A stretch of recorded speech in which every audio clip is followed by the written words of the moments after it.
इन्होंने टूरिज्म के नाम पे पैसा खाया, स्मार्ट सिटी के नाम पे पैसा खाया। जम्मू शहर में जिसमें ये बात करते हैं, मैं कश्मीर तो आप सब जानते हैं, मैं जम्मू में इनको बताता हूँ कि बताओ जम्मू में इतने टोल प्लाजे क्यों लगे भैया, जवाब दो।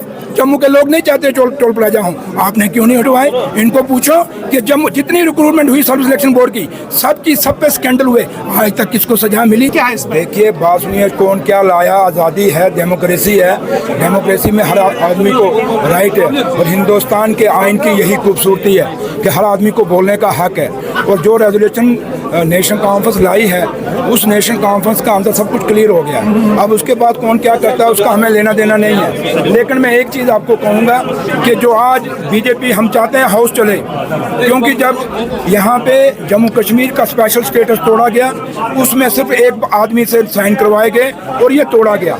और जब आज हम कह रहे हैं तो ये हाउस कह रहा है, एक आदमी नहीं कह रहा, कोई इंडिविजुअल नहीं कह रहा, उमर साहब ने खाली नहीं कह रहे, फारूक साहब अकेले नहीं कह रहे, ये कौन कह रहा है? ये जम्मू कश्मीर की असेंबली कह रही है, और मेजॉरिटी से वहाँ ये रेजोल्यूशन पास हुआ है। और रही बात के जहाँ तक बीजेपी का ताल्लुक है, बीजेपी क्यों छटपटा रही है? और जरा इनको पूछो तो सही, ये दूसरों पे इल्जाम लगा रहे हैं। मैं इस बीजेपी को पूछूं जो जम्मू ये अंदर जम्मू के अपने आप को 100 कार्ड एमएलए में कह सकूंगा, क्योंकि इनकी किस्मत अच्छी कि वहाँ पे जम्मू में नेशनल कॉन्फ्रेंस में इलेक्शन नहीं लड़े, वहाँ अलायंस में इलेक्शन था। काश हमारे लीडर ने हमें हुक्म किया होता, अगर जम्मू सूबे के अंदर हमारे लोग इलेक्शन जीते होते तो लड़े होते तो आज नेशनल कॉन्फ्रेंस की मैक्सिमम सीटें वहाँ से निकली थी। मैं आपके सामने उसकी एक एग्जाम्पल हूँ। जिसको मैंने हराया वो कौन है जो कल मेरे पुतले फूक रहा था? मैं इनको पूछना चाहता हूँ, 10 साल में आपने क्या किया?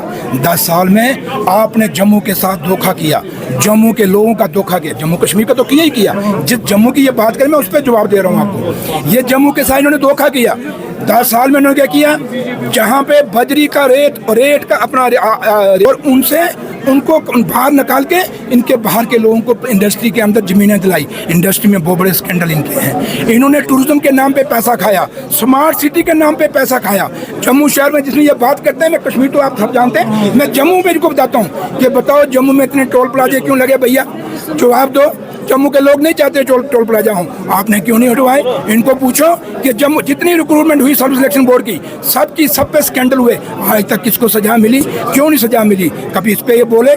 10 साल में मैं मुबारकबाद देता हूँ अपने लीडर फारूक अब्दुल्ला साहब और उमर अब्दुल्ला साहब को, जिन्होंने 10 साल बाद बीजेपी को सड़कों पे उतारा, वरना ये सड़कों पे आना ही भूल गए थे, ये मेज छपाना ही भूल गए थे। इनको पूछो जम्मू कश्मीर के इन 10 सालों में कितने लोग मिलिटेंसी में मारे गए? एक बार भी आपने जम्मू शहर बंद किया? एक बार भी आपने धरना दिया? जम्मू कश्मीर के अंदर और खासकर जम्मू के अंदर कितने बेरोजगार बच्चों ने बीजेपी के त्रिकुटाना ऑफिस के बाहर नारे लगाए, डेली वेज उन्होंने लगाए। सुनिए, कभी बीजेपी सड़कों पे उतरी? कभी इस तरीका बोली? किसने रोका था भैया इनको? ना ये डेली वेजों पे बोले, ना ये बेरोजगारों पे बोले, ना जम्मू की तामीर और तरक्की पे बोले, ना स्मार्ट सिटी के घोटाले पे बोले, ना हमारी इंडस्ट्री खत्म हुई उस पे बोले, हमारी ट्रांसपोर्ट खत्म होगी उस पे बोले, ना हमारे होटल खत्म हो गए उस पे बोले, ना हॉस्पिटलों की हालत क्या है उस पे नहीं बोले। ये बोले तो बोले कहाँ? क्योंकि 370 के नाम पे इनका व्यापार चलता है, 370 के नाम पे इनकी माइनिंग चलती है, इनकी इंडस्ट्री के व्यापार चलते हैं, इनकी सब ठेकेदारियां चलती हैं। आज स्मार्ट सिटी जितने ठेकेदार बाहर के लोग आए, जितने बड़े प्रोजेक्ट हैं सब बाहर के लोग हैं। क्या जम्मू कश्मीर के बच्चों को बेरोजगारी मिल रही है?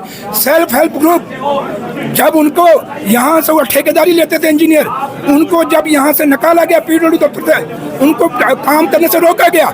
एक बार भी बीजेपी के लोग बोले? मजा तब था तब बोलते। ये कभी लोगों के, गरीब लोगों के मुद्दे पे नहीं बोलेंगे, ये पैसों वालों के मुद्दों पे बोलेंगे। जरा इनको पूछ लीजिए भैया, अगर जम्मू का कोई कातिल है तो ये लोग हैं। ये वोट का कभी हमारी तरह जमीन से उठ के वोट लेते तो इनको पता होता कि जमीन पे आखिरी कोने में जो बैठा हुआ आदमी उसकी डिमांड क्या है। ये सिर्फ मोदी साहब के नाम पे जीत के आते, मोदी साहब के नाम पे जीत के आते हैं। जिस दिन ये लोगों से जीत के आएंगे उस दिन इनको पता लगा जो सुरेंद्र चौधरी बोल रहा है वो सही बोल रहा है। ये कहते हैं जम्मू में सुरेंद्र चौधरी जयचंद है, गद्दार है। सही जम्मू का कोई जयचंद कोई गद्दार है तो ये 28 के 28 जो आए हुए हैं ये हैं जयचंद और गद्दार। शुक्रिया।